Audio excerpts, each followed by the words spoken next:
you were going to do the profile for the panelists. I don't have that. You said you were going to do that. Yeah, I'll do that. I'll do that. You are the one that comes from what I have. You come first before me. Okay. So we're starting right about now. Good evening, everyone. Good to have you all. Thank you all, our attendees. You're just joining in. This is the first of its kind webinar being organized by SROG Global. I'd like to welcome every one of us to this august occasion. We have absolutely no doubt in our minds that we all will be impacted, by all the interactions that will be held here today. I'll say this is typically part of our corporate social responsibility, and we intend to have more of this, okay, going forward. All right. Now, let me start by asking these questions. Nigeria, or Nigerians, as it were, we used to be the happiest people in the whole world. But sadly, that's not the case again. So the question is, what went wrong? Where did we go wrong?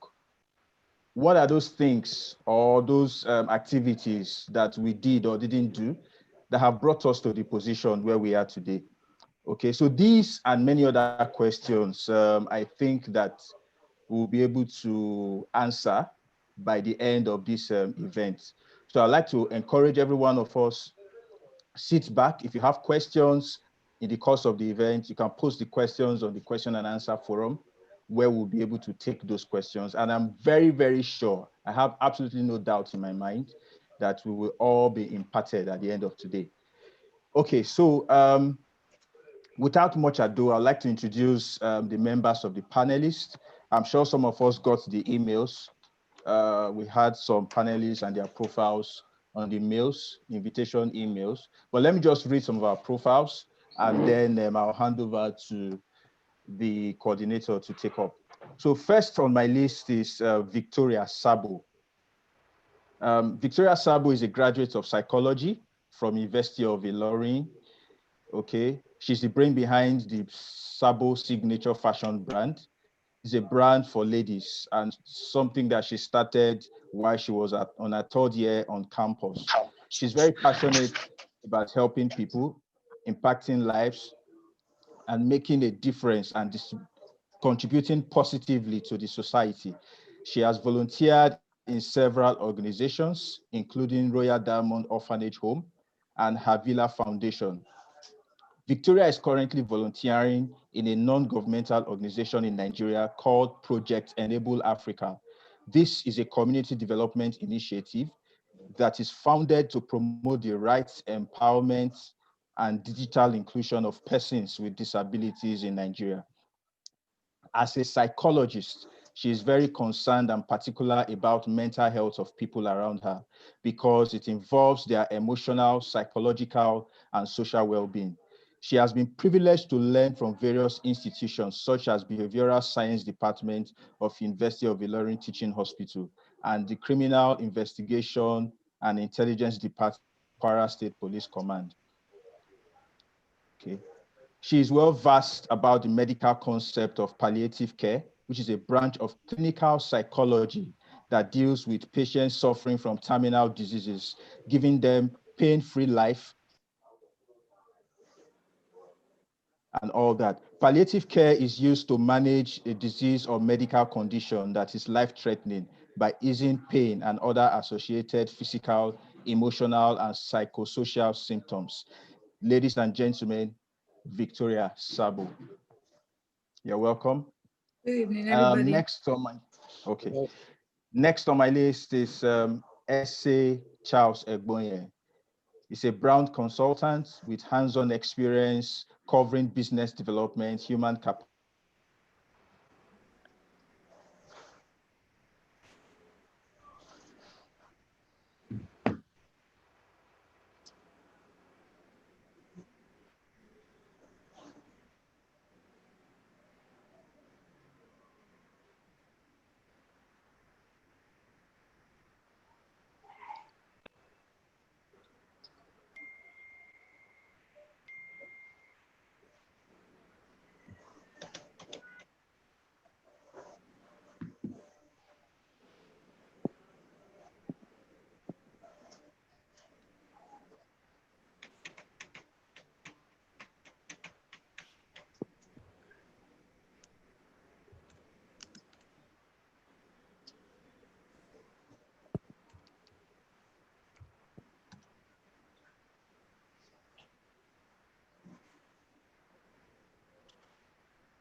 No, I can't hear anything. Daniel, please check your connection.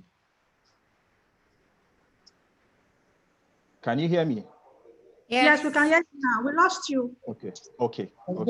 So next on my list is Onaiwu Valentine. Onaiwu is a PhD researcher in pharmaceutical nanotechnology and drug delivery systems. He is a part-time lecturer and demonstrator at the Leicester School of Pharmacy, De Montfort University, United Kingdom. He's deeply rooted in research and development, and his most recent innovation and technological development has found recognition in the pharmaceutical industry. He is a practical life coach, an excellent trainer.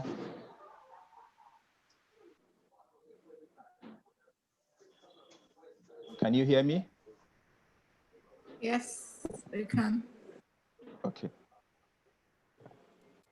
So he is the research director of Africa Industrialization Group, coordinating the activities of AI groups interns in US and Europe.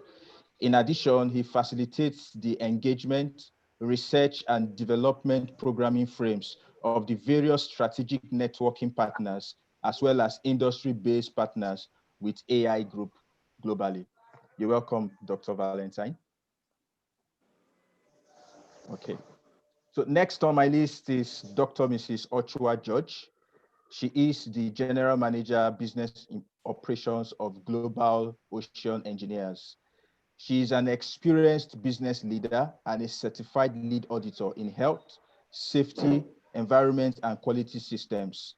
She has over 12 years experience in organizational development, strategic planning, human resources management, occupational health, safety and environment, and quality management. Ochua has a PhD in environmental toxicology and pollution management. She is a member of HRO.com, Nigeria Institute of Safety Engineers, and Society for Environmental Toxicology and Pollution Mitigation. Ochua has recorded several excellent career achievements, particularly those that involve developing and mentoring young professionals to achieve their goals. You're welcome, Dr. Ochua. Thank you very much, Daniel. Okay. Next, I'd like to introduce our moderator for the day, Osayiwame Aladeselu. She is a social development practitioner with over 12 years experience. She holds a master's degree in social works with the University of Benin. Osayiwame is a UNICEF-trained reproductive health care. Sorry, I take that again. Osayiwame is a UNICEF-trained reproductive health peer educator and has been trained by the Nigerian Social Protection Unit of World Bank as a Gender and Vulnerable Project Officer. She has been involved in the training of over 100 school-age children and youths on life-building skills under the counter-trafficking program of the United Nations Office on Drugs and Crime and United Nations Interregional Crime and Justice Research Institute. Osayiwame was a delegate at the United Nations Women Conference in New York under the United Nations Commission on the Status of Women at the 2014, 2015, and 2018 sessions. She is currently the Senior Special Assistant to the Edo State Governor on National Social Investment Program and stands out as the youngest focal person of this program in the whole of Nigeria. Under this program, she coordinates over 12,000 youths. She also coordinates the state's own initiative called Edo Startup Fund, where over 50 startups are able to access funding, training, and leverage on other opportunities. Of special mention is the increase in the number of persons to access the Toli Elumelu Foundation grant of $5,000 in Edo State. She is a member of the Institute of Public Diplomacy and Management and a member of the Institute of Strategic Management of Nigeria, as well as the Nigeria Institute of Management. Ladies and gentlemen, you are. Good evening, everyone. Good evening. Okay, so at this juncture, I'd like to hand over to Yua to take over from here. Ladies and gentlemen, please sit back and enjoy the event. Thank you very much. Thank you so much, Mr. Daniel, for the warm introduction for all our panelists. And we also like to appreciate you for putting this program together. Once again, I say good evening, everyone. We'd like to welcome you from wherever you're joining us in this program. So you're calling in and watching us from United States, from the Europe, from other parts of the African country, even Australia. We welcome you to this meeting that we're having today. It's more than a meeting, it's an event, and we're talking about managing stress, anxiety, sleeplessness, and depression. We have seasoned panelists who are on board and on ground today to ensure that most of the issues or some of the issues will be addressed today. So we'd like you to just relax, sit back and listen to our panelists. And if you have a question, please don't hesitate to drop a message at the chat box so that we can look at it when it's time for Q&A. So right now, we know that the convener, Mr. Daniel, had said that Nigeria used to be one of the happiest countries in the world, but now we're having issues with many people coming up with depression, even in the younger demographics. I would like to just hear from the panelists, just give us some opening remarks just to kickstart this program. So I would like to start with Dr. Mrs. Ochuwa Judge to give us our opening remarks before I call on the next panelist. Dr. George, please. All right, thank you very much, Yua. Good evening, everyone. I'm glad to be on this platform. This topic, managing sleeplessness, anxiety, and depression amongst Nigerians, is apt at a time like this, where many people are going through similar challenges posed by this unprecedented COVID-19 pandemic. Indeed, with the economic downturn, there have been lots of jobs and businesses are folding up or at the point of bankruptcy. We trust that everyone joining this section today will certainly live with robust information on how to properly manage their mental health. Thank you very much. Thank you, Dr. George. Next on, I'll be moving to Dr. Valentine Onaiwo, just to give us opening remarks for 1 minute. Dr. Onaiwo, please. Okay. Can you hear me now? Yes, we can hear you, sir. Good evening, everyone. I'm excited to be here today. I am very happy to be part of this very noble event. I always try to be as less academic as possible during presentations like this so that everyone will be able to follow and understand what we are going to talk about today. The fact is still there that the cases of sleeplessness, anxiety, and depression will continue to increase, even more than it's already increasing now, especially due to the current pandemic and the lockdown. Hopefully, by the end of today, we'll be able to shed more light on why this is going to be possible, so that some of you who are already listening today and are part of this event will be well abreast with reasons why this will be a serious issue in the near future, and we're already seeing signs of that. I believe personally, because I usually do certain podcasts, regular podcasts, and I situate it on a tripod, which is one, the physical health, the environmental health, and our mental health. These three factors play a role in our eventual personality. So by the end of today, I hope that we'll be able to go home, ending this program, knowing so much more about mental health and having better knowledge about what to do when we find ourselves or members of our family in this very challenging condition. Thank you very much. Thank you, Dr. Naiwo. I would like to bring on board Victoria to give us our opening statement. Victoria Sabo, please. Good evening, everybody. Thanks for this opportunity to pass the little knowledge I know about mental health. I'm very honored. Basically, anxiety is part of our daily lives, but it becomes intense when it starts to affect our daily activities and relationship with other people. Our mental health is as important as our physical health, but people pay more attention to the physical health than the mental health. And this program was put together to help people understand the reasons why we should pay more attention to mental health and the importance and the dangers of paying less attention to mental health. And I trust it's going to be an impactful program. Thank you very much.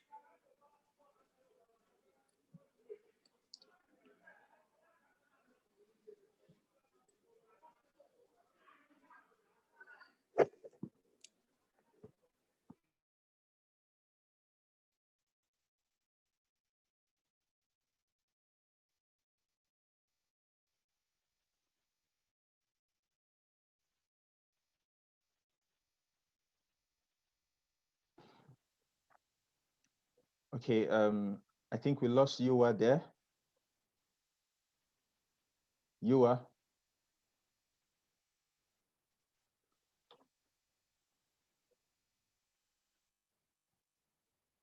Can you hear me?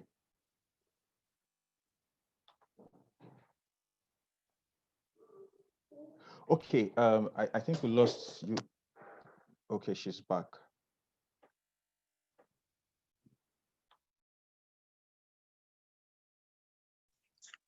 I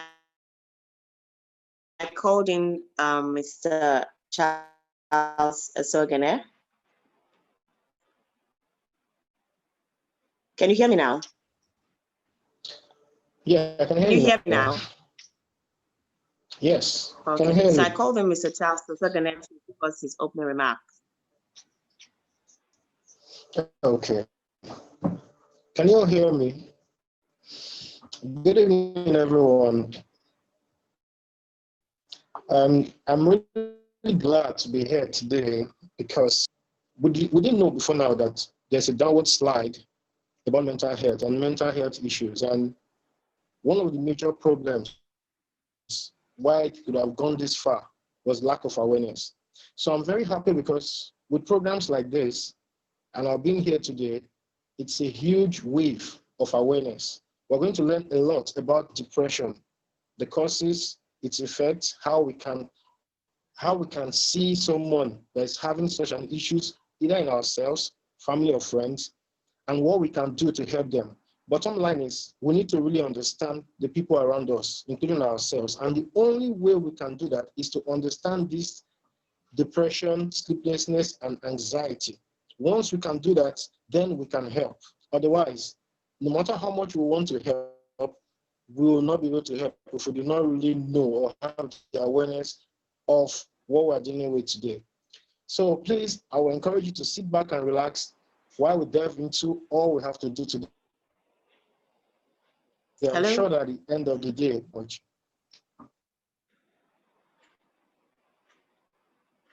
Hello? Hello, Daniel. Yes, please.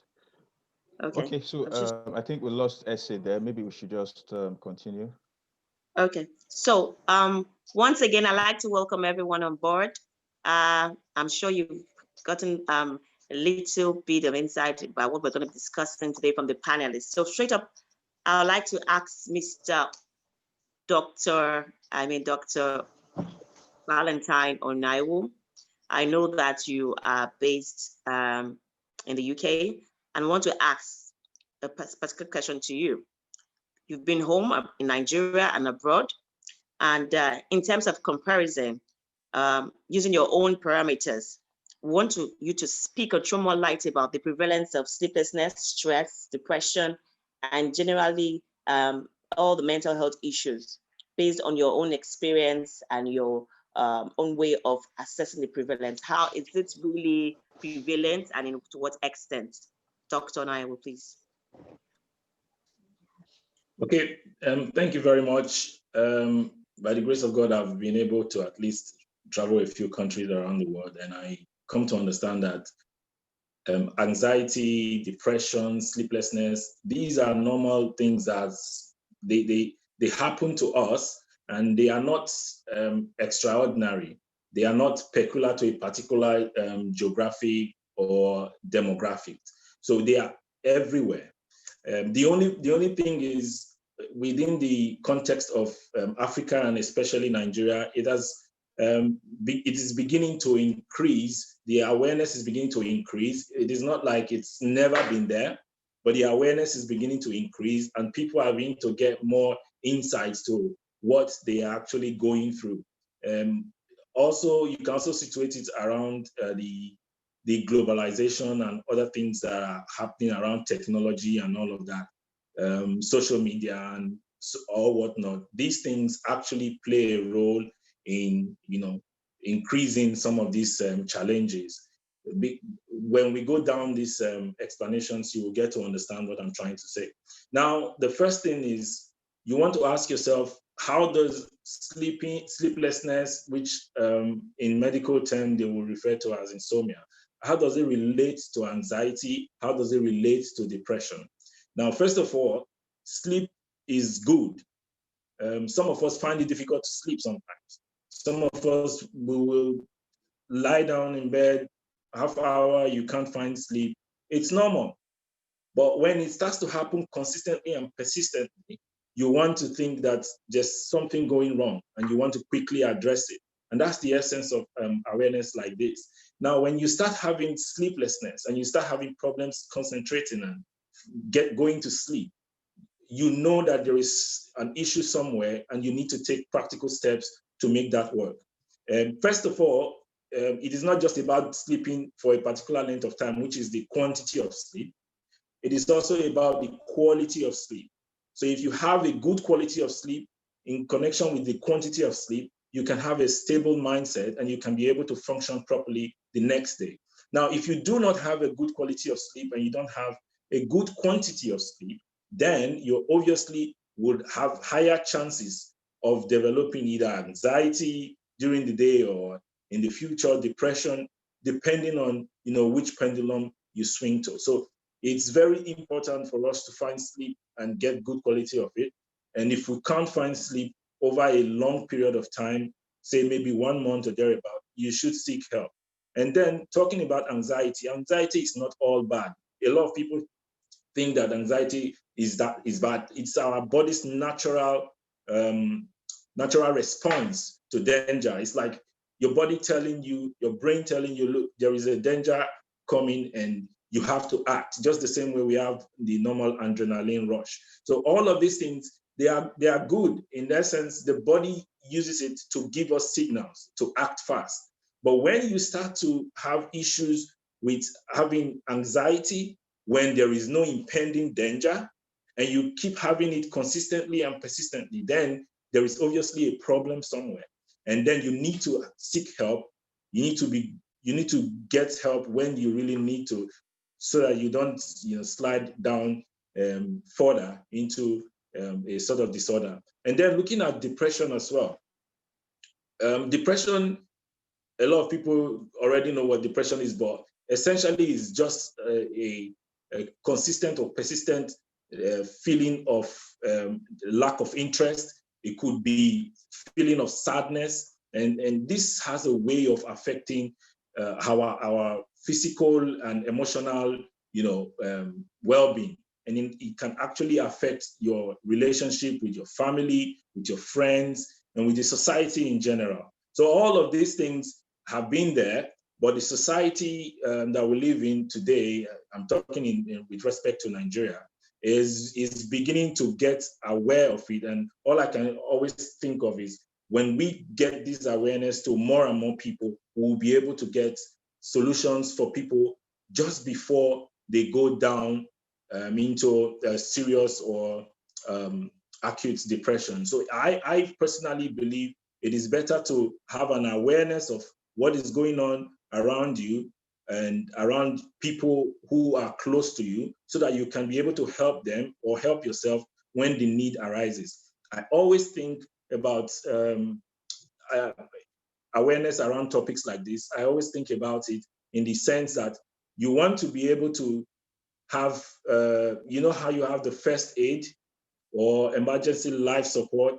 You want to be able to have that knowledge to save a life when the person is in distress, when the person is unconscious. You want to know how to help the person. So it's the same way I see the awareness around mental health topics like this. Now, if you do not know anything about it, you cannot help the person. You cannot even help yourself if you find yourself in such situation.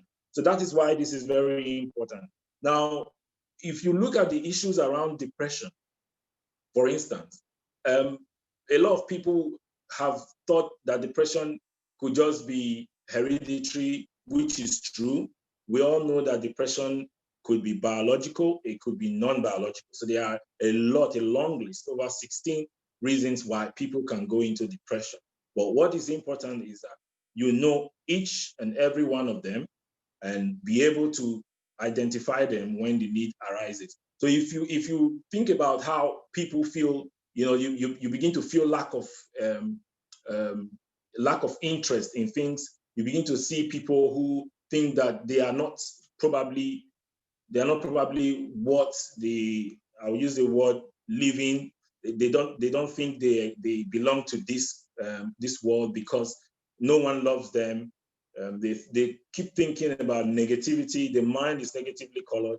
Then you realize that there's obviously this group of people actually need help. So this awareness is something that is coming to Africa, coming to Nigeria, and I believe that with time, if we all keep this pace, it will be very important and it will be good for us to keep the awareness up. Thank you very much. Thank you. Thank you, Dr. Valentine, for that insightful discourse. I would like to go over to Dr. Ochuo George.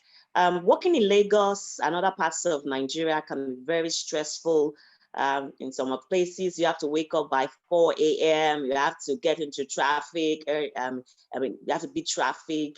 You have to do a lot of things to ensure that you get to work early. And then when you close from work, you're rushing back to the house to ensure you get home early. You are still stuck in traffic, and you don't have enough time to rest, and then you are waking up the next day.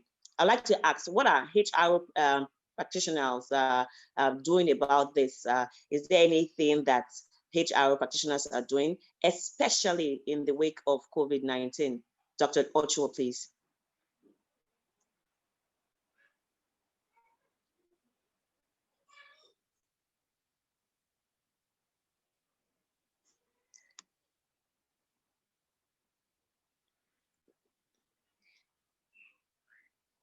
Dr. Ochoa, please.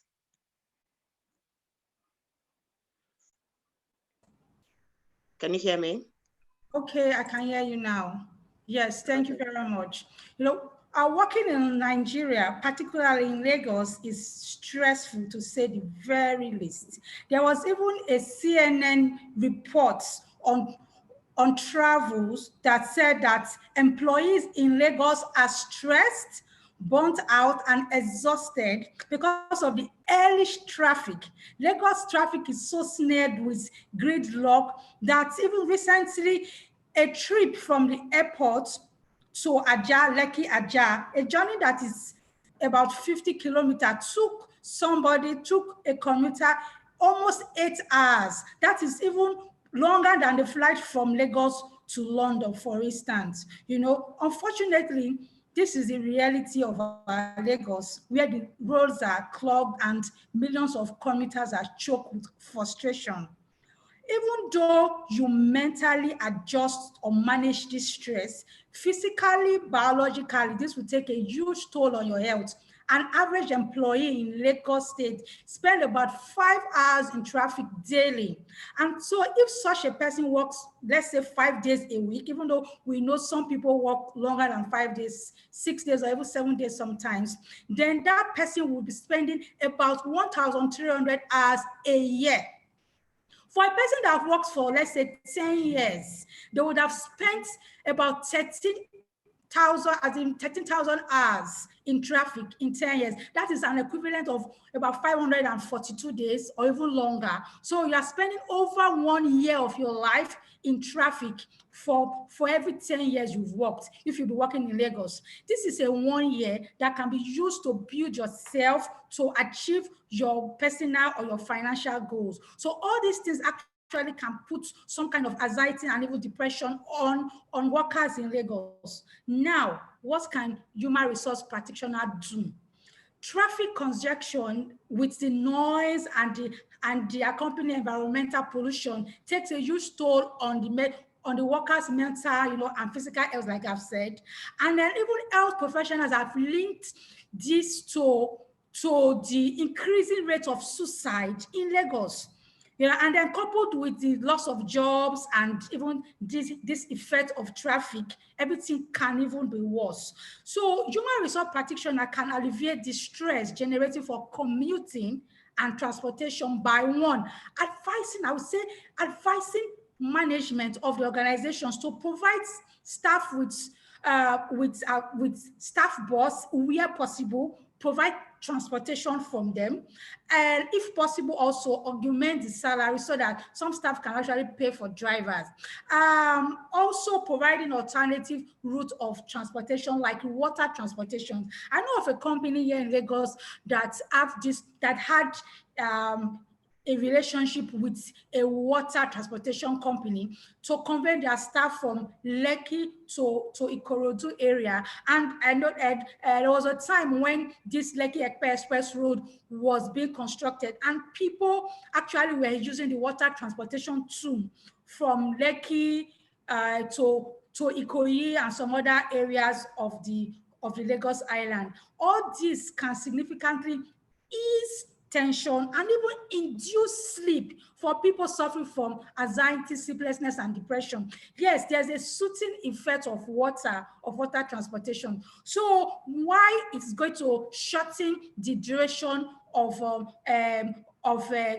commuters here in Lagos, it can also cause some kind of, can ease tension and ease pressure. That's one way, one option that can be explored now. And then also giving regular trainings or tips, I would say, on how to manage traffic stress effectively. You can advise your personnel to listen to audiobooks and even podcasts for self-development. So instead of being upset and insulting every mad drivers while you are commuting, you could use that time to develop yourself, to build yourself, and to gain more skills. And one other important factor that can be considered also is advising on flexible working hours and work from home. The COVID-19 pandemic has exposed most organizations to the reality and the efficiency of work from home. Yes, because right now it's a win-win situation because it's a cost reduction strategy when operating costs and even capital expenditures will be reduced. So for most companies that maybe are occupying 4 floors in a building, they can reduce to about 2 floors, ask their employees to work from home. So it's a win-win. There will be reduction in other overhead costs, other purchasing of, office item, office equipment, even a reduction in this water you buy for your organization while you're at work, because the Factory Act says you must provide basic amenities for your staff. So when you have most of your staff working from home,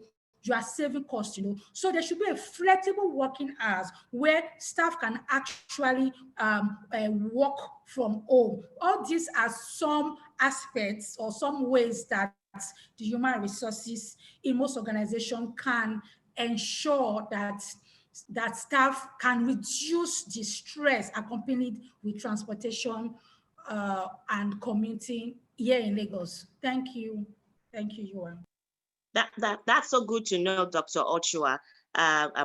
Being cost effective and finding ways to work even in the COVID-19 period.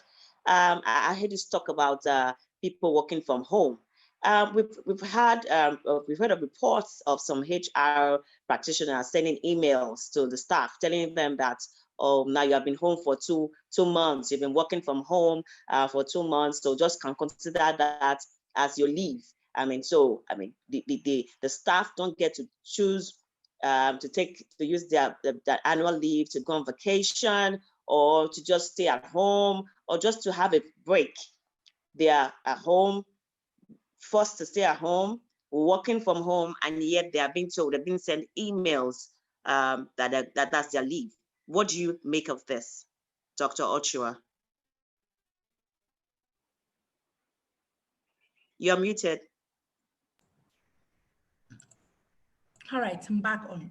For any organization to be productive, they must first have a well-balanced and motivated workforce. An organization must recognize the importance of taking rest and recuperating in order to balance personal and work life.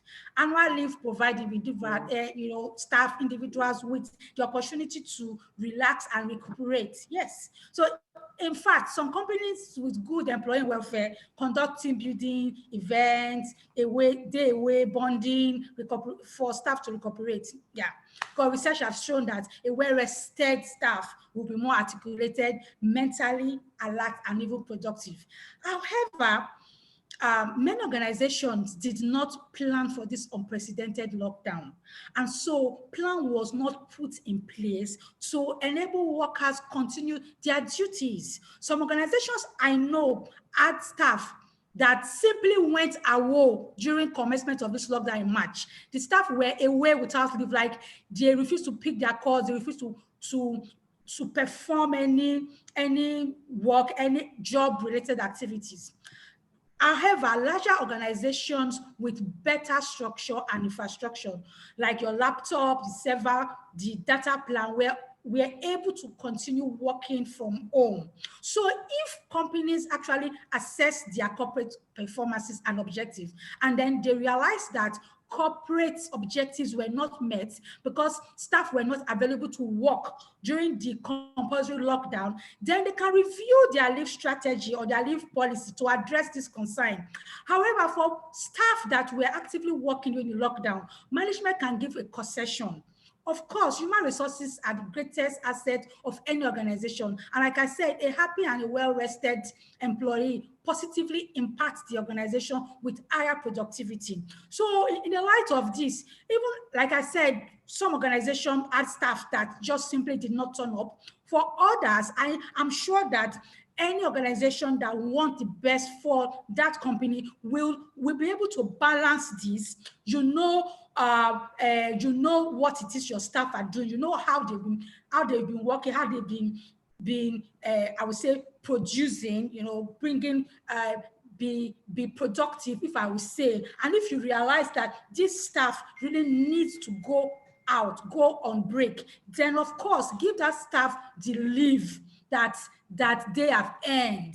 But if you have staff that were not available during that time, and to be very honest, I realized that most of the staff that were not available, most of the staff that did not turn up during the time when there was lockdown, they're the ones that even have this complaint of, oh, my organization do not want us to go on leave and other stuff. So it's the organization responsibility to do a check, comprehensively check out their operations and see for the best of the company and then for the best of the staff to actually ensure, to have a plan on how they can better manage the leave procedure.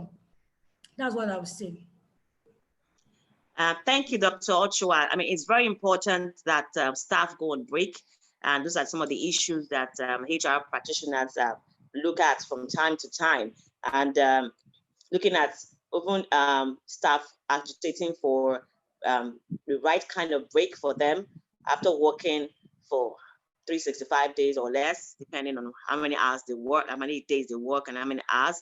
So thank you, Dr. Ochoa, for bringing to bear that it's important that employees have access to a break. And I also believe that panelists and participants in this session also should have access to a break. So we'll just take a 1-minute break for the panelists and for the participants, just to sit back and relax and just have a commercial. Take a listen.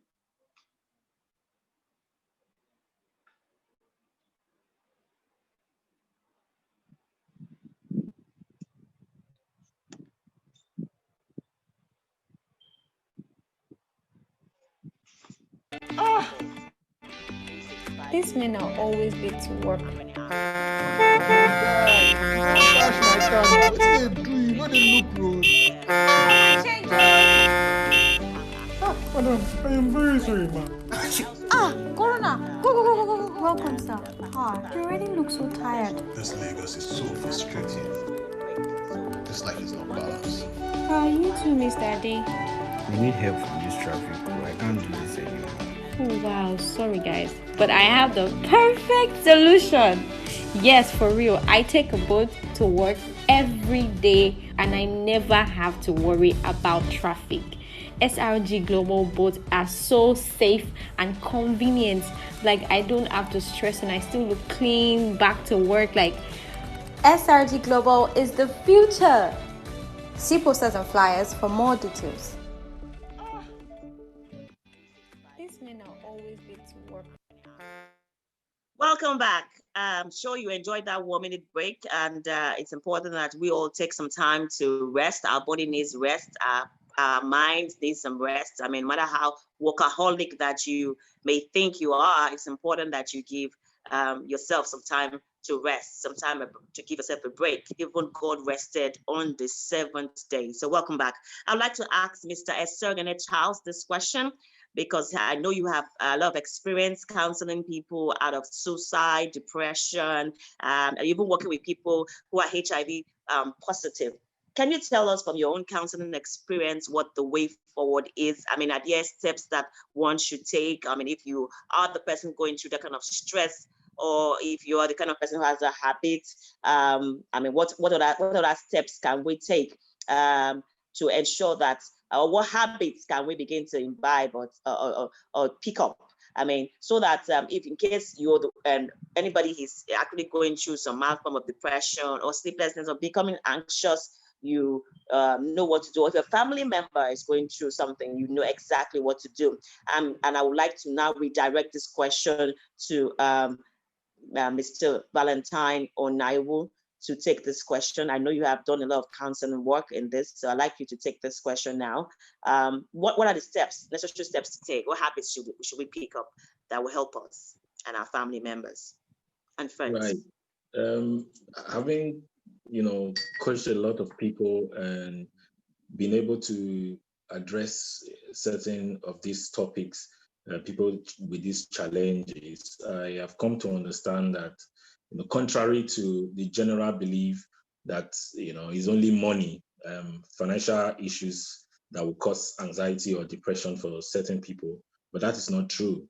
We all know that there are biological factors that can predispose you to, these issues. We have certain genetics. Actually, research has shown that genetics there are people that in the family, they can actually have these challenges from generation to generation.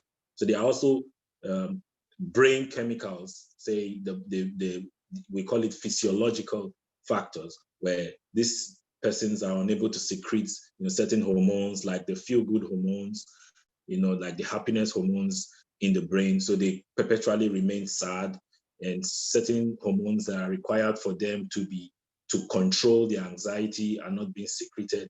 So those are the biological factors that can lead to this. Now, the non-biological factors, they are very vast. A lot of things can cause it. Even poor health conditions can cause it. So if I look at poor health conditions, and such as maybe terminal ailment, cancers, and all of that, these persons can perpetually become saddened and depressed over a long period of time. So they would need certain form of therapy or a program to be able to, remain upbeat and, have hope for, tomorrow, have hope for their future, because most of the times the medical doctors will just tell you, this is it and that's it. They will not give you explanations. They will not tell you how to go about, taking care of yourself and your mental health. So if I would say, dealing with that, you probably would want to have, medical doctors and health practitioners try to explain like it's done, in civilized society to their patients and talk to them wholeheartedly, interface with them, explain to them how the condition is and how they can get better. These things have a way of creating relief for the patient. Now, horrible childhood experiences can also cause some of these challenges. I have actually, coached people who have had terrible abuse issues. They've had rapes. They had, issues that could affect them. It just affects their psychology, and it makes them unable to concentrate, unable to think about their future, and they begin to feel that sense of worthlessness. That could also cause it. So in situations like that, you want to try and make sure you talk to your children, give them a sense of belonging, let them know that they are part of the society and they can do so much more. Even when people come up to you to disclose the issues around rape and all of that, you want to, instead of chastising them, you want to talk to them and let them know that you are here for them and create that friendly environment where they can open up and release all of those emotions that is in them. It has a way of playing into their psychology and helping them to calm down and return to calm and be able to forge for the future, have a better plan for the future and have a good life thereafter. But if this is not done, you will find out that most of these people turn out to become suicidal because they have this sense of worthlessness. So most of all these things can also lead to this condition. So we also have situations where people are not allowed to express themselves. Now, if you are not allowed to express yourself, say maybe in your workplace, it's very common in Nigeria. I've not really seen it that much, around other part of the world where, we have a culture of, I'm older than you, I have to respect you. So when people try to speak up and express themselves, it becomes a sort of insult to your elders. But this sort of have a way of playing on people's psychology. It kind of there's a way it makes you feel worthless because you want to express yourself, but you can't. So in that situation, you want to give everybody the opportunity to express themselves and give, whatever they have wholeheartedly and, display their talent. All these things have a way of building people's self-esteem and rather than shutting them down. So if you also have children, you want to also make sure that these children don't have that, lack of self-esteem is very important. So, and then one very important one is loneliness. We already know that loneliness can lead to depression. A lot of people have gone into depression simply because they've been lonely. Maybe in relationship, maybe at home, maybe in certain areas of their life, they become lonely, they become, detached. They are no more engaged with the natural world. They stay indoors most of the time. This can also lead you down the lane of depression. So if I would advise anyone who is going through issues like that, I would say go out there, have fun, take a trip, go to a resort, travel, just take a break. Myself, I do, apart from December, I haven't really traveled.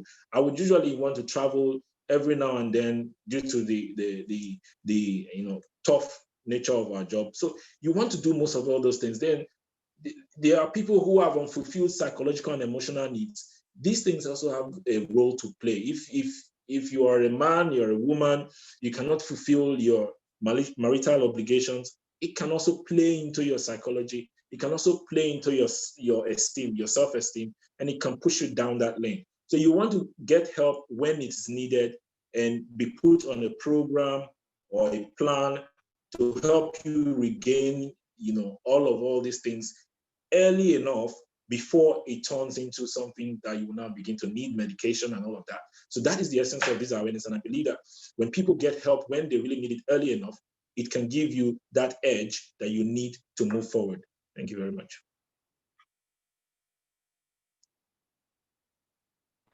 Thank you, Dr. Naiwo. You talked about it, prevention, talked about steps to take to prevent people going into depression. I would like to ask, what if somebody goes into depression or has issues with sleeplessness or whatever, anxiety and all that?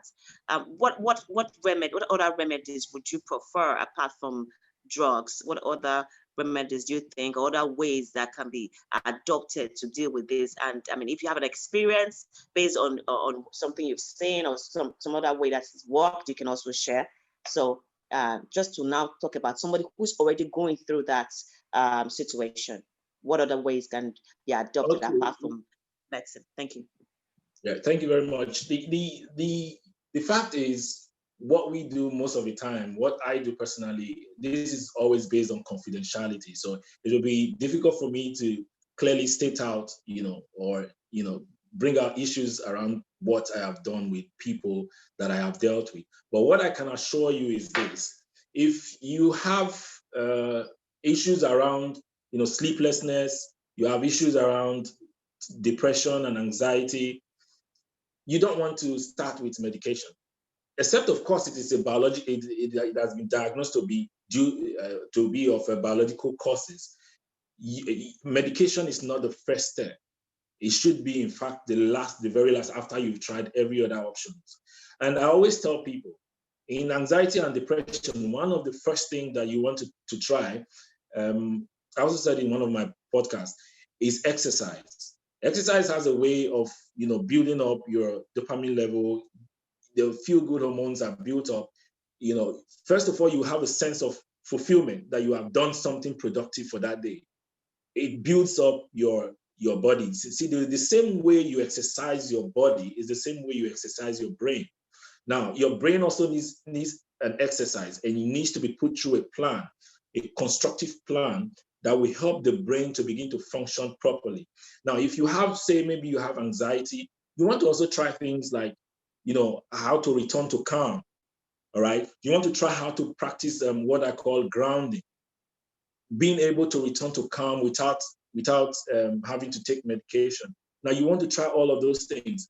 For maybe depression, you want to also try things like, meeting with people who can help you, and getting a plan set out for you, or a program set out for you that you can use as a benchmark, day by day, step by step, to know what to do when you are feeling depressed, and how to you build up your self-esteem and get a sense of fulfillment, because that is very important. In depression, people tend to feel they are worthless. Now, how do you feel that you're worthless? It's not. Sometimes it has to do with how the person is thinking. It could be negatively colored, and it can affect how they relate with people. So you are told that you are having a very normal, positive conversation, or a neutral conversation with somebody, but in a person's brain is already having a negative interpretation of it. And this is how depression works. And I personally have seen it destroyed a lot of marriages. All right, it's affected a lot of people. It has actually made them lose their jobs.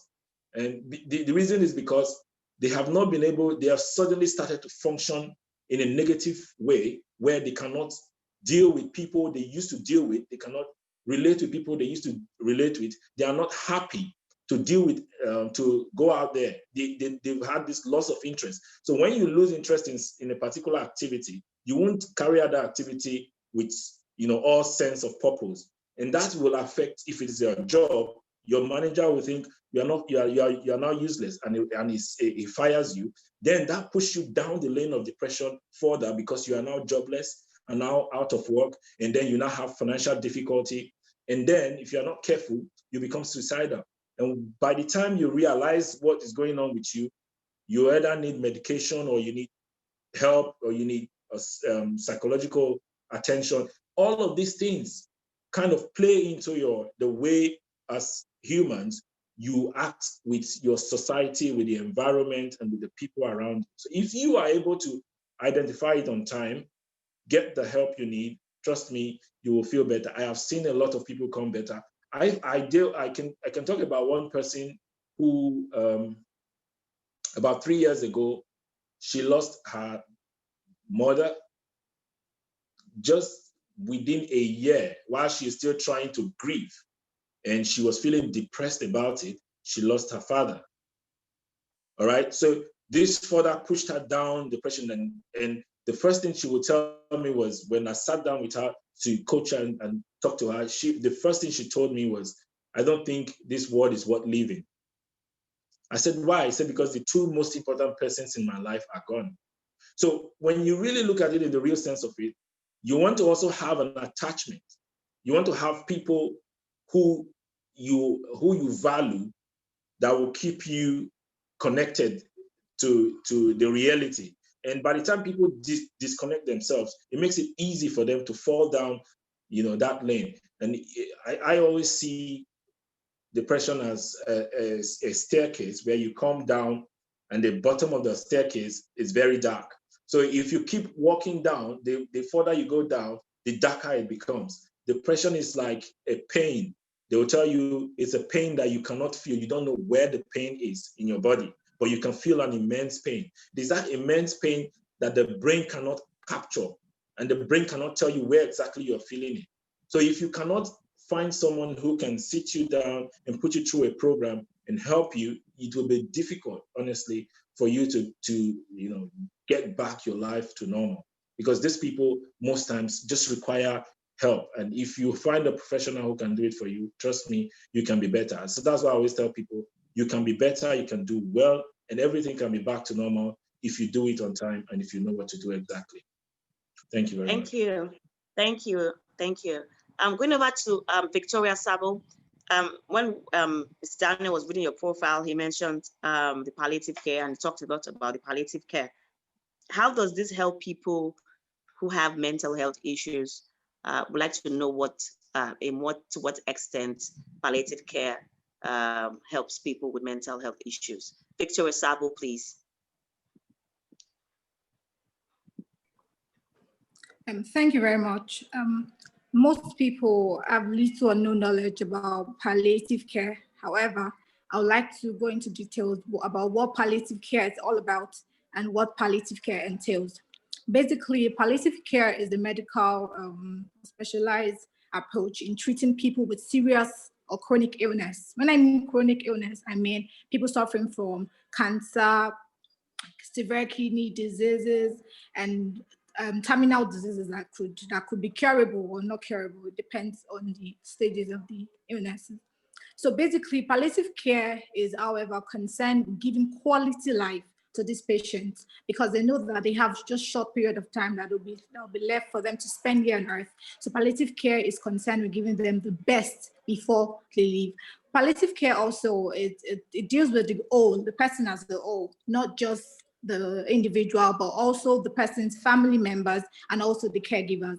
When I mean an holistic approach to palliative care, I mean it talks about the mind, it talks about the physical attribute of the person, and also the spiritual. Palliative care cuts across every aspect of human functioning. When we talk about the physical, we talk about the physical pain, we talk about the psychological aspects, we talk about the spiritual aspects, and also the social aspects. Palliative care, however, is a multidisciplinary approach used in caring for patients with terminal illnesses. When I mean multidisciplinary approach, I mean it's a teamwork involving different specialists or professionals. You have the nurses, you have the doctors, you have the psychologists, you have the social workers, you have the pharmacists, the dietitians, the chaplains, those are the pastors, the AFAs, in helping this person live quality life. Because it talks about the ill, just like I mentioned. So everybody is involved in taking care of this patient. Nothing is left out when it comes to palliative care. Everybody is involved. They put in their own personal skill or personal attributes in helping this person live quality life. The goal totally in palliative care is to give quality life to these patients. And also, it also deals with symptom management and pain management. When I mean pain management, I'm talking about the total pain. You have the physical pain, just like I explained earlier. The physical pain talks about the pain that comes with the illness. Maybe let's take, for instance, someone suffering from cancer or cervical cancer or kidney failure or kidney diseases. They have pains in their body, and this could actually lead to anxiety. They cannot sleep also, and sleeplessness. So palliative care helps to helps to manage the psychological and physical pain also. And also the psychological pain I'm explaining now is about depression and anxiety. So palliative care helps to manage depression and anxiety in that area, because due to the pain and the illness and the diagnosis, the person is not able to sleep well and is always anxious about the diagnosis. So it's really affecting the person mentally and psychologically. So palliative care is concerned about the psychological health of its patients, and also the social pain. And when a person is diagnosed with chronic illnesses like this, there's this sense of worthlessness or helplessness, in the sense that they feel that they are not able to perform the way they used to do before. Loss of income too is there. So let's take, for instance, a married woman who earns more than her husband, who's like the breadwinner of the family, who has kids to cater for, is now bedridden. She cannot function well. She believes she's not paying her social responsibilities to her family, and this is really painful. That's where the social pain comes in. She wishes to do more. She wants to help prepare the kids for school. She wants to help her husband prepare breakfast, and just want to function in the social responsibility in the family. So this is the social pain. And also the spiritual pain actually talks about them feeling the sense that, oh, God has left me. Where was God when this thing happened to me? Is God watching me? Is he answering my prayers? These are the spiritual aspect or spiritual pain that an individual or patient goes through when you talked about palliative care. Palliative care and mental health are interrelated in the sense that they both deal with holistic approach to treatment for patients, in the sense that, just like I said, palliative care talks about the person as a whole, the mental health, the social well-being of the person, the spiritual aspect, everything, the totality of the person. That is what mental health too is all about. And also, they both deal with therapeutic relationship in dealing with patient, in the sense that relationship between the patient and the doctor, or relationship between the healthcare giver and the patient. Both of them share similarities in treatment, in palliative care, and also mental health. And also, palliative care also is all about compassion, empathy, as well as mental health. But when we're dealing with patients, we always make them understand that we feel their pain, we know what they are going through, though we're not experiencing it, but we empathize with them, and thereby they are very free to express themselves, to tell us more about themselves, to open up. That is what palliative care is all about. And also mental health. Mental health, you have to empathize with your patients. At first, you don't just ask questions, you empathize with them, you show them compassion, whereby they are comfortable to tell you things, to express themselves well with you. That is what palliative care and mental health is all about. In conclusion, both of them are interrelated because they share almost the same values. And palliative care how like palliative care is basically giving quality of life. It is not even about the prognosis. Palliative care is more about the need of the patient at that moment, because the goal of palliative care is to grant the patient the last wishes, like, what do you want to do before you go? Do you have anything you want to do? Like, for instance, there was a patient we had to treat that. She said her last wish was to see her son and her husband reunite before her death. So we tried to make that possible. We brought them together, and she was so happy. I think a few days after, she passed on. So she was really, really, the goal of palliative care is to actually be concerned about the need of the person regarding the prognosis, is to focus on the need of the patient at that moment. What do they want?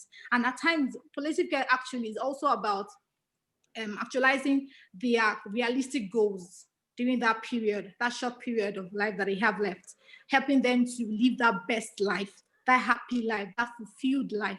That is what palliative care is all about, making them fulfilled and happy.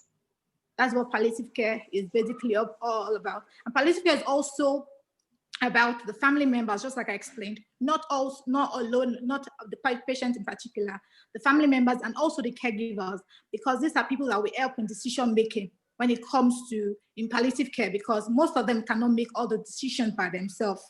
They have like a woman that was diagnosed with cancer. However, we had to involve our husband because we are talking about who's going to raise the kids when she's gone. So they had to involve our husband to explain that, okay, she said she wanted to leave the kids with her sister, the husband can go to visit them and provide for them. So palliative care is all about the patients, the family members, and also the caregivers. It's a collective responsibility, it's a teamwork. No one person cannot do it all by his or herself, or one specialist cannot do it all alone. So it's a collective work. Yeah. It's a collective work, basically. So that's what palliative care and mental health is all about. Thank you very much. Fantastic. Thank you, Victoria, for throwing more light on palliative care. In the wake of COVID-19, palliative, the word palliative means different things to people at this point in time. And so it was important that we had to explain what palliative care means or means for when we're dealing with people with that have mental health issues. And you know that, I mean, this happens every time, even when we are stressed, just stressed on a daily basis. I mean, it's also a form of mental health issue. And when Miss Victoria Sabo was speaking, she mentioned about some of the stress that people experience, I mean, moms at home and all that. So Dr. Ochua George, I mean, many people may be having these challenges now, especially in the wake of job losses, stress, business loss, and people working from home, especially the moms who are now everything to the children and to the children at home. A mom who is staying at home, working from home, taking care of the children, one who would normally just make food for lunch for the child, but now is having to be a stay-home mom, taking care of the child, making breakfast, in between meals, lunch, in between meals, dinner, and also trying to ensure that, okay, I mean, there's something for them to do because now they're not in school, they're not playing with their friends in school. So there's a lot of work that the mom is doing, and that puts more stress because mom is also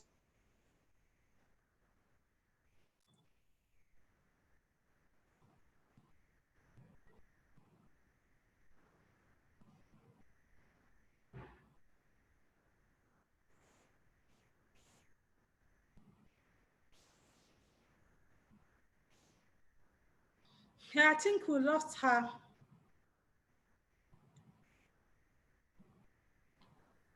Okay, I think we lost Osayiwa Med there. I think what she's trying to ask, if I get her, is about with COVID-19, mothers especially working from home. So how should our mothers cope with the stress of COVID-19, having to do your work from home, having to take care of your husband, and all that and all that. So would you want to share experience, Dr. Ochua? How Right, in the wake of all this stress and all that, as a mother, as a woman, how would you advise the mothers and the women in general out there? Yeah, thank you very much, Daniel. Thank you. This is very important. Mothers should stay at working mothers during this COVID-19 period, during the lockdown period. They should be able to effectively handle their domestic chores and also their official duties. So the first thing I would say is the mom should create a schedule. It's very important that we create a schedule, they create a schedule. It's important to line up your daily activities carefully with set office hours. So how many hours do you hope to work that day? When do you intend to return the calls? What do you want to accomplish that day? Sometimes you work on and on, doing so many things at the same time, juggling so many activities, and at the end of the day, you could be burnt out and you'll be wondering what have I actually accomplished that day. That alone can even be depressing. So if you have a schedule, for instance, you have children, teenagers, toddlers, babies, what you can do is help them to create a schedule also for your grown-up children. When I'm talking about grown-up, 10 years, 11 years and thereabout, you could have their activity scheduled. What would each child do at a particular time in the day? And then for your toddlers, for the babies, like you mentioned, or like what you was trying to mention, there's a time when the moms have to prepare breakfast, lunch, dinner, snack time, and every other activities. So they too can can program the children. Try to work when the toddlers are sleeping or when they are actively engaged in some activities. Then so you after creating the schedule, capitalize on your children nap time to remain productive. Then you also have to separate being a mom and your business role, your business and your official role. If you don't learn to keep your role as a mom and as a businesswoman separate, giving each full concentration for a set amount of time, you will feel like you've achieved nothing. So you to separate mentally from the rest of the house, you have to set up like an office in your house. Then, if possible, seek extra help. If you need it, seek extra help. You may want a child, a child minder, or maybe some daycare center that you can keep your child. I know now most daycare centers will not be open because of this lockdown. So if you need to have a stay-at-home help, domestic help, please feel free to do that. You will need to have that. Most importantly, and I will add is you have to sleep adequately.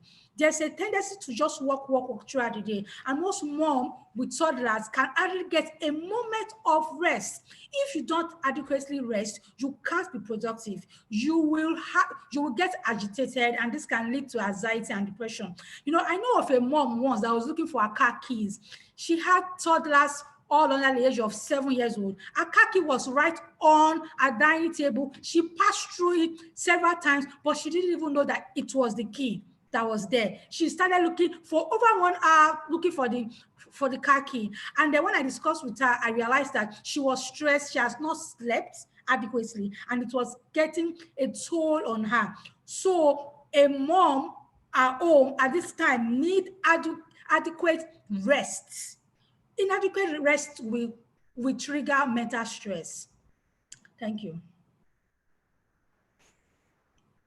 Thank you. Just a follow up to that question, because I was expecting to hear something about the spouse coming into support and all that. So, but there was nothing to that effect. So, is it that the moms can take that alone? Or?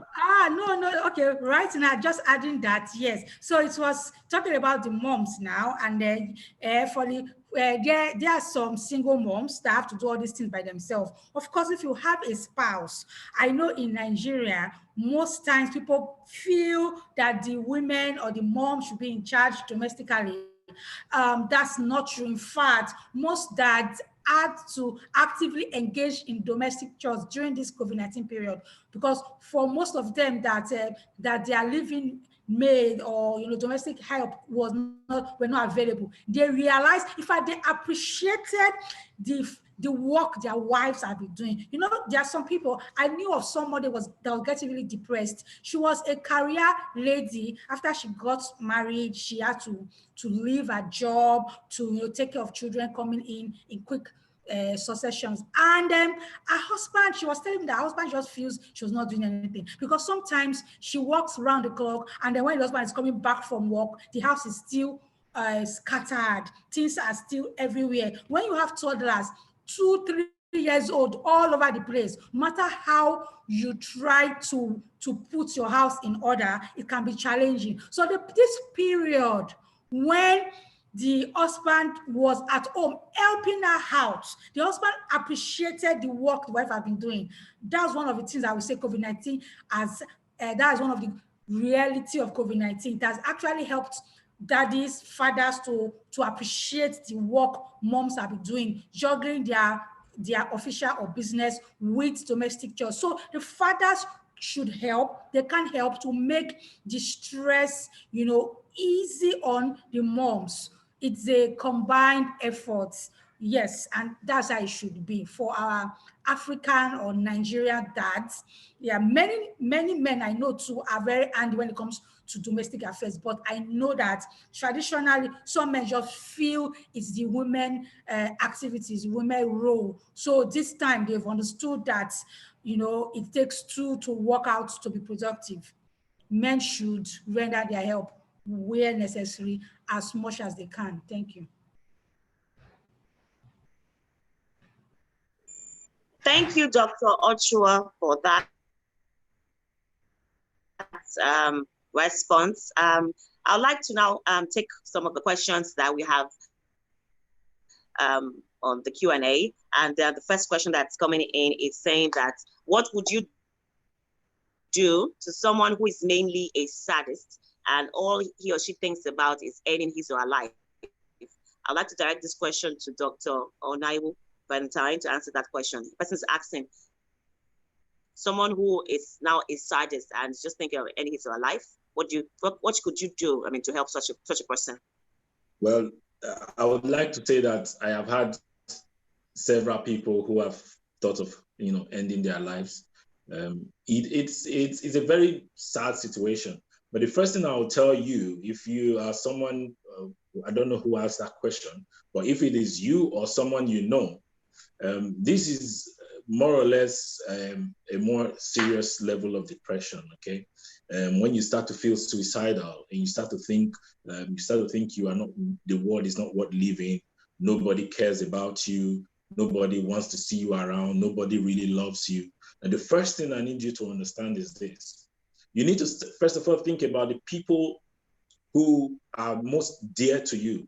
You may think they don't love you, but you'll be amazed if you take time to find that bonding with them once again. You'll be amazed to realize that these people truly love you more than you think they do. Now, you because of the events, I don't know what has led you into this situation, but I believe that every person's factors that have led you into depression is special to each person. It's peculiar to individuals. So whatever has led you into this situation, you first of all have to find out what is the cause, because depression, as it were, is sort of worries and concerns about our past, while anxiety is the worries and concerns about our future. Now, if you think about your past and you are sort of feeling guilty about your past, or something actually has led to it, you want to first of all find out the root cause of your depression. Then from there, you can find ways to get help. Now, if you do not know how you've gotten to where you are today, you are more likely to have more problems because you cannot solve it. Because if you know what the problem is, you can solve it. So if I can sit down with that person and find out in real time what exactly has led you to start to feel that way, that sense of worthlessness, that is where we can take it from. All right. So if I would say to you, don't think that nobody cares about you if you die. Don't think that nobody would even think about you. If you can close your eyes and just think about the people you love, the closest people to you, your father, your mother, your brothers and sisters, if you are married, your husband or wife, if you've got children, think about how close you could be with them, how much you love them, and think about it in the sense that they would also love you the same way right back. Now, if you can think about that alone, apart from other things that we can go through together, but if you can think about that alone, you would find out that you have no reason to remain perpetually or consistently sad, all right? And then you can also find ways to begin to make yourself happy. There are practices that you can do. There are things that you can do. There are people you can talk with that can also pray with you if you are a Christian or whatever religion you belong to, that can encourage you and help you to return to that state of happiness, that state of self-worth that will bring you to a place where you will now realize that the world is worth living. I have had someone, I'll tell you today, who actually got really, really bad and wanted to take their life. And what happened was that she was battling depression so badly. She was in, I think, second year or third year of her university in School of Law. She was studying law. And because of the struggles with depression, she couldn't concentrate.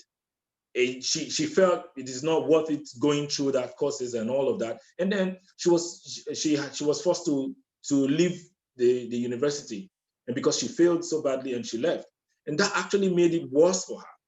All right. And because she has gone really worse, she decided that this is not worth it. I'm going to take my life because I've gone home and everyone in my house, every single person don't want to listen to me. They don't care how I'm feeling. They don't care what I think. They think it's my fault that I failed.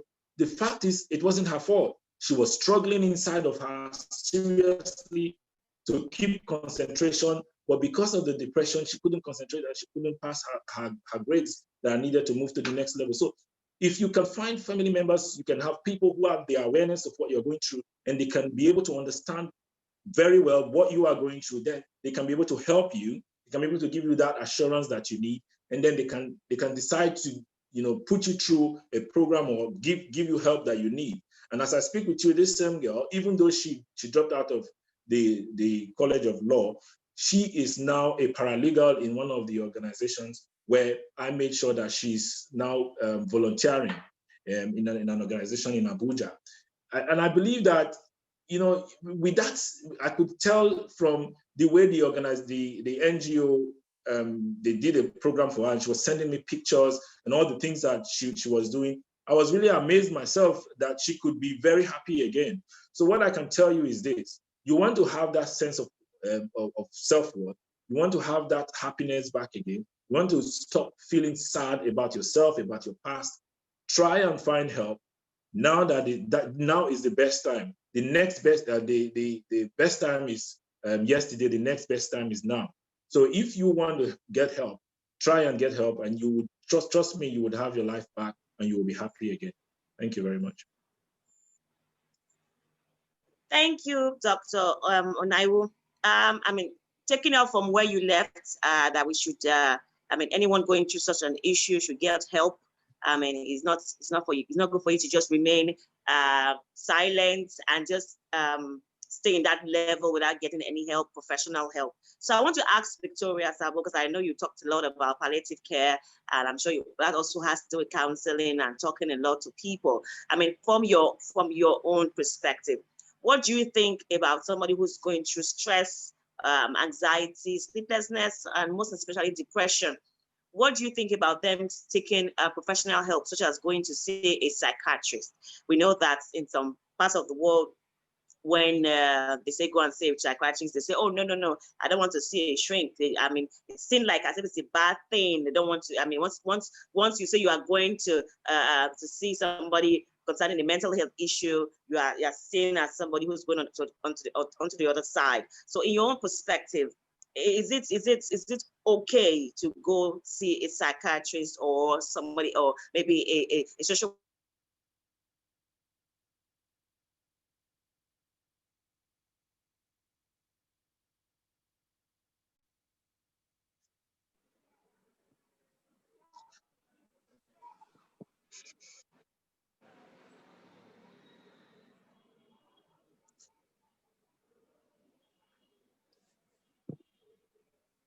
Can you hear me?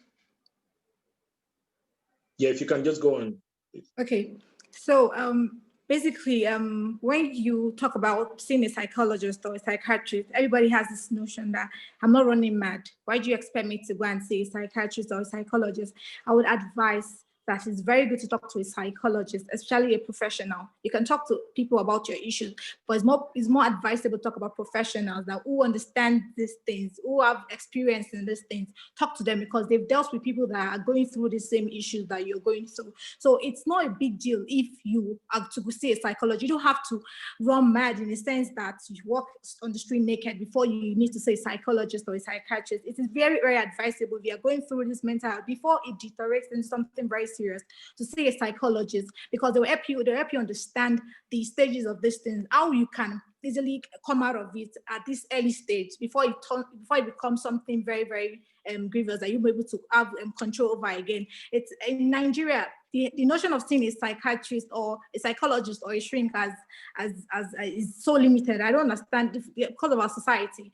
In the Western world, seeing a psychologist, we have people that go weekly to see their psychologist to explain better, because they feel that their psychologist is the only person that understands them better than every other person. Just like I explained earlier, The psychologists, they have their empathy level is different from a random person. They can understand, they can empathize with you. They show compassion because they know these things. They are professionals in this field, so they know how to better explain these things to you. They know how to help you with these things. So it's my advice that you see a psychologist or a psychiatrist if need be when you're seeing signs of depression or anxiety or any disorder in general. Thank you. Okay, thank you so much. While we're waiting for you, we have some questions in the Q&A, and I'd like to speak with the audience or the attendees. If you have questions, you could please drop it on the Q&A session of this of the webinar, just below the screen. So I have a question here from Deborah. She says, when someone is being stressed out due to traffic, I think this has been taken. Okay, let me take the one from Esohe. She says, and I will direct this to Dr. Onaiwu. It says, can medication cure phobia? Right. Obviously, yes. It can, but what I keep saying to people is this: the root cause of your phobia is what you want to deal with. Because most times phobia could be biological. You could just develop it. But if it is not biological, if it is due to a personal experience, right? If it is due to your childhood experience and you suddenly develop phobia for something, if you start taking medication without addressing those history and those backlog of emotions that you're bringing from your childhood, you may not go too far with getting help with the medication. So first of all, you want to find out what has led you to that point, and that is why it is good to talk to a professional. So when you get to know what led you to that point, and you're able to address all of those backlog of emotions and all those things that led you to that level, then you can take a step further to know what to do next. Obviously, medication can do, but in certain situations, you start taking the medication, you get hooked on it, and when you stop, you feel even worse than you started. So there is a risk-benefit analysis that needs to be done, and this can only be done by a professional, right? Thank you, Dr. Val. So in other words, what you're saying is it's best to first of all see a professional. In this case, is it a medical doctor? Is it a psychologist? Or what is the best bet for this person, Dr. Val? Well, obviously you can deal with it from the multifaceted angle. You decide on who you need to see and who will be available to you. If you speak with your doctor, I don't know now if the doctors have changed their ways of practice, but you don't want to go and see a medical doctor. You want to see a psychiatric doctor, all right? Or you want to see a psychologist, or you want to see a coach, or you want to see someone who understands your situation and can help you. It doesn't really matter who you see, but the idea that you need help and you are actively going out to seek that help is actually what will lead to the solution to your problem. So you don't want to sit back and just relax and say, oh, I can go out there and get medication, or maybe you heard someone take a medication for the same condition. That is not a good practice. You want to go and get evaluation, and then based on your evaluation, you will be directed on what to do. But personally, I feel medication should be the last resort. And if you have been put on certain programs and practices or plan that would help you to have, more to feel more comfortable with whatever you have phobia for. Take for example, there are certain persons that will get anxious when they see a dog. So because of that, they don't want to go to any house where there are dogs. They don't want to go to anywhere where once they see a dog, they begin to have that very panic attack, anxiety, they start sweating. And so the experience of seeing a dog is really bad. So you don't want to because you hate seeing the dog, or you want to continue to avoid seeing the dog. No, you want to start to practice how to return to calm when you see a dog. Maybe just sit down and just watch a dog play around, or you can sit with a dog on a leash. You will feel bad for 10 minutes. You'll feel anxiety for 10 minutes. After 1, 2, 3 practice, you'll get to start to feel better, irrespective of your experience with the dog. Or you want to even start with a puppy. And I mean, I'm just using that as an example of whatever phobia you have. So if you can know what your phobia is, then you can start to practice ways to kind of adjust yourself into accepting that phobia rather than starting off with medication. It is when all of those practices have failed, then you can now say, okay, fine, I've tried every of these things, I've exhausted all available options, and then I can try and get medication to deal with my phobia. All right, so these are chemicals that can mess up with other parts of your brain. So you don't want to start off with that in the first instance. Thank you very much. Okay, thank you so much, Dr. Onaiwu. There are still a couple of questions here.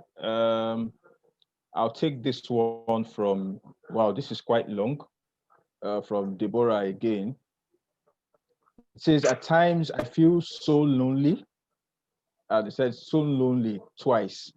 I feel so lonely, so lonely. I didn't really have this kind of family commitment, but I later got to find peace of mind in someone else that took me like their daughter. I don't know how to make friends. I don't socialize. I can't go into the midst of crowd and won't talk to anyone. It's not like I enjoy being this way, but it's because it's my kind of person. I always stay indoors because I don't know how to mingle with people. How do I go about this? I think I should direct this to Victoria. What do you have to say about this?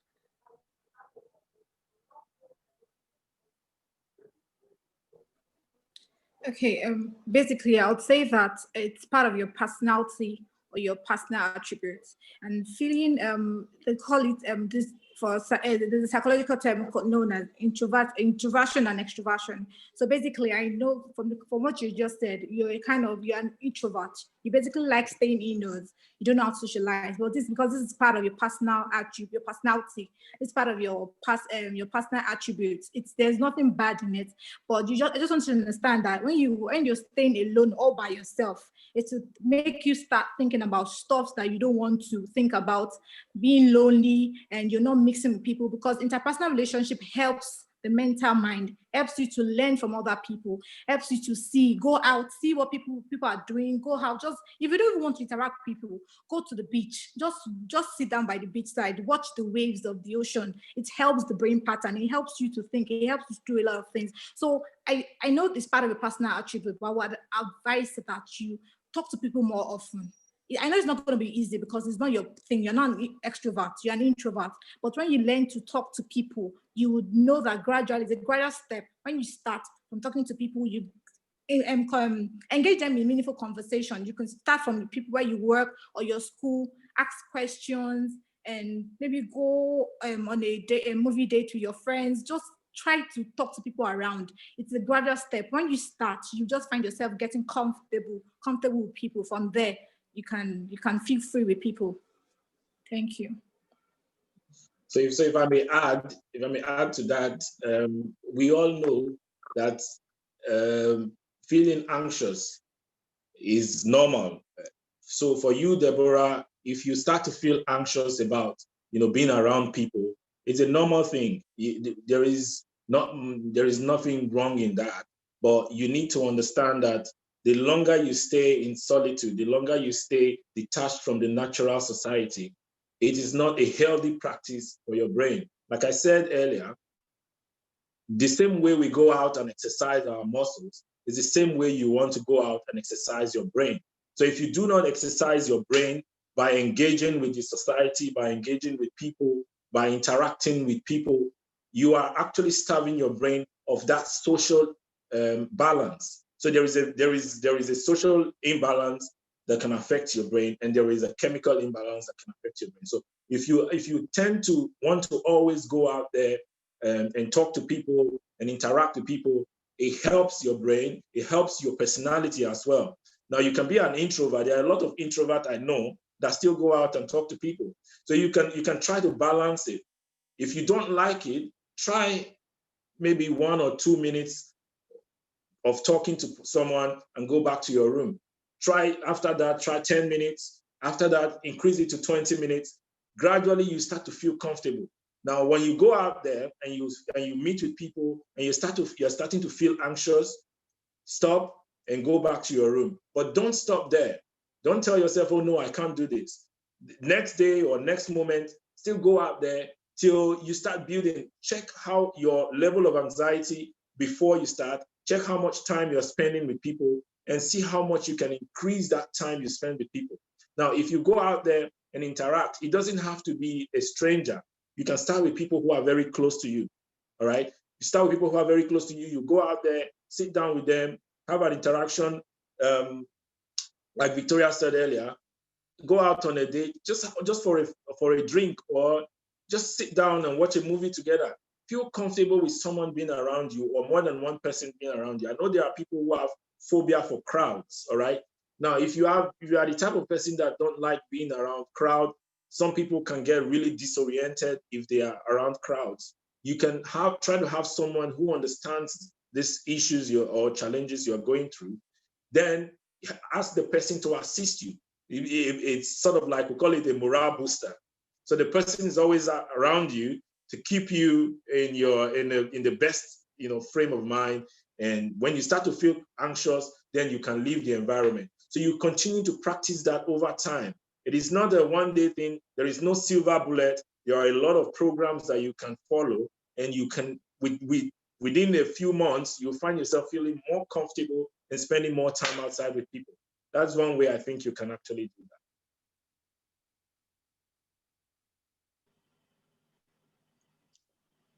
that. Okay, thank you, Dr. Onaiwo, for that. I think we have one more question. Let me see that.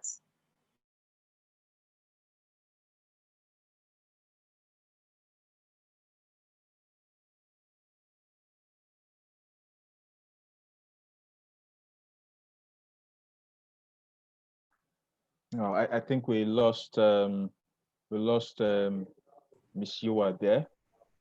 Okay, we have I think for time's sake, we'll just take one more question, and we will be done. Okay, this is from an anonymous attendee.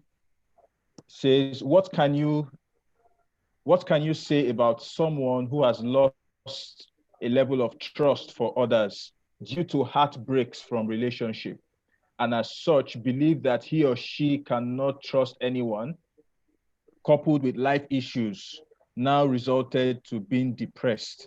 How can such be addressed? So I'm going to direct this to Victoria, and first, then Dr. George, and then lastly, Dr. Naiwu, to give us the male perspective, because this has to do with relationship. So Victoria, over to you first.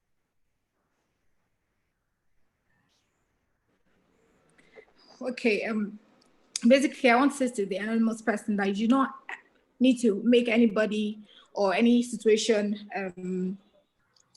affect your self-esteem. That's the first thing, because due to a situation or relationship break, trust issues, I believe that you should learn to self-worth is the first step taken for you to be able to I don't know, so for you to boost your self esteem back. You should know that you worth more than any other person. You rate yourself higher than any other person. When you see yourself as being valuable and being very priceless, then you understand that you don't need you don't need somebody to help you how do I explain it? You don't need somebody to help you and live your life for you. because you understand the fact that you are who you are, and that's your personality. You first have to understand that you need your self-worth. It's very important that your self-esteem should not be tampered with because of a breakup. You should understand the fact that you love yourself. Learn to love yourself first. After you learn to love yourself, then you can now deal with issues. When it comes to breakup, you can now deal with issues with other person, but you have to understand your personality first before any other person can tamper with the kind of person that you are, your self-esteem or your self-worth. All right, Dr. Judge, same question. What can you say about that? What's your advice? All right, so what I would say, thank you, Daniel, is first, like Victoria had mentioned, believe yourself. You don't need anybody. A failed relationship does not mean you are failed. It means that that there are better opportunities, better other relationship there out for you. Love yourself.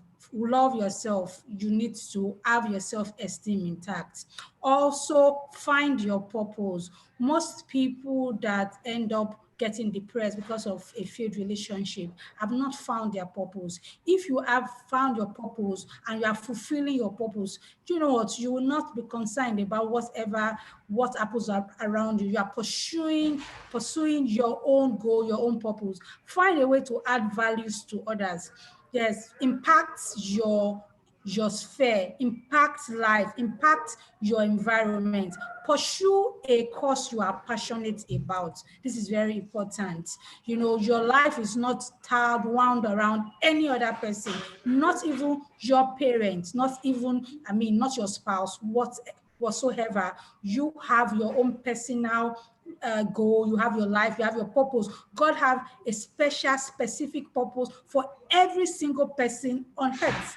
So do not feel less worthy than you are because your relationship failed. Love yourself, find your purpose, pursue a cause that you're passionate about. That's what I would say. Thank you. Dr. Val, thank you, Mrs. Judge. Right. Let me just say that I have heard this a number of times. It's something that is like a recurring decimal among young people.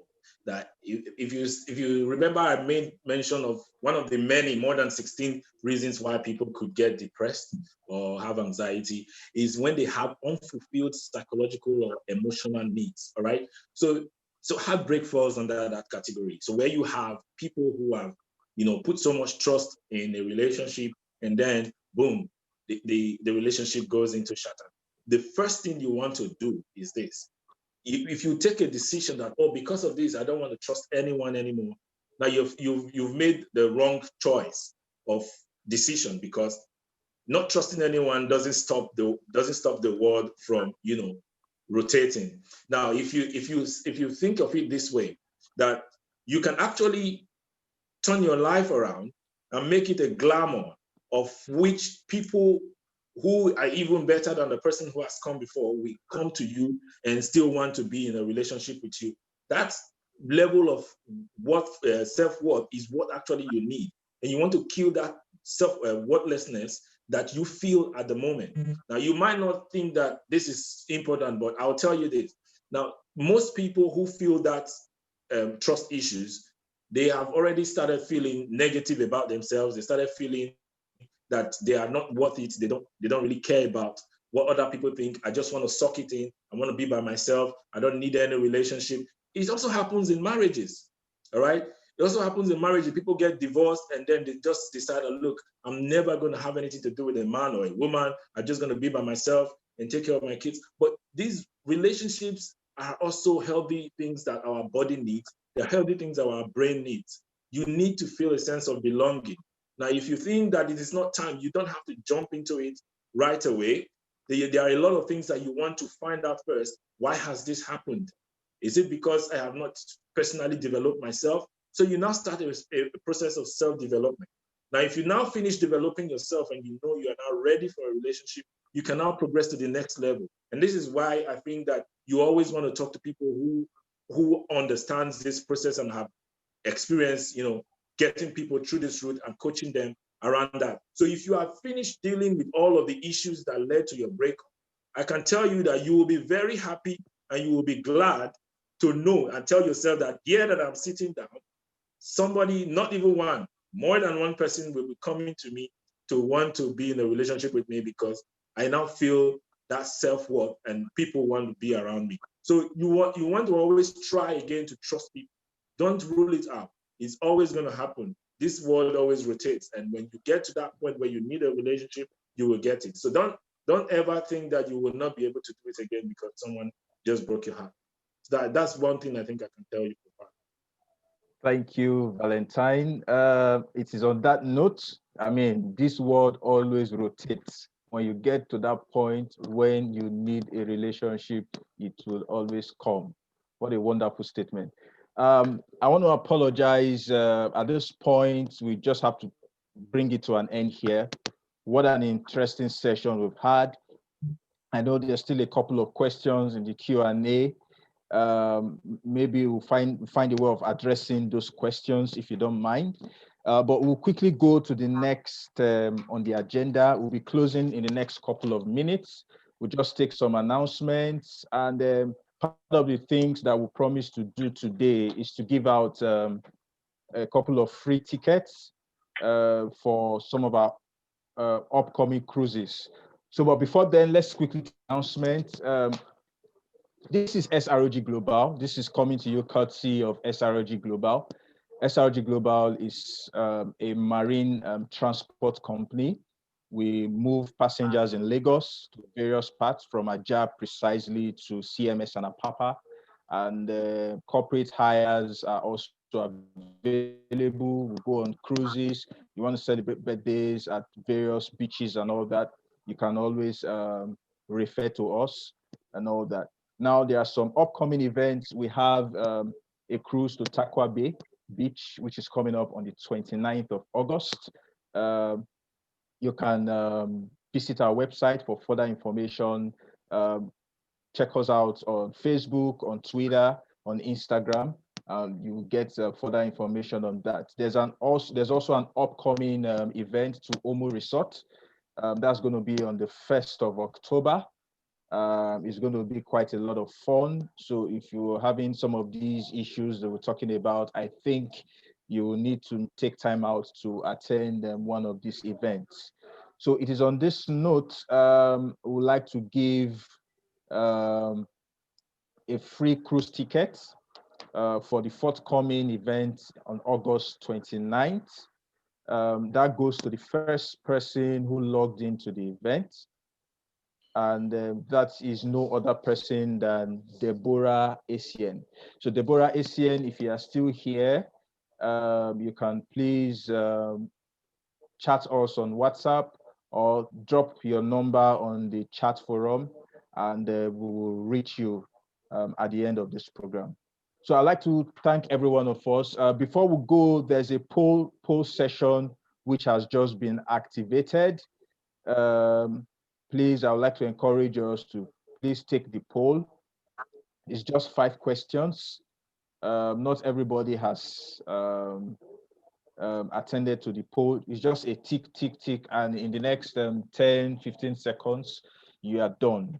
I'd like to apologize. I'd like to appreciate you, Dr. Val Onaiwu, all the way from the UK for taking our time.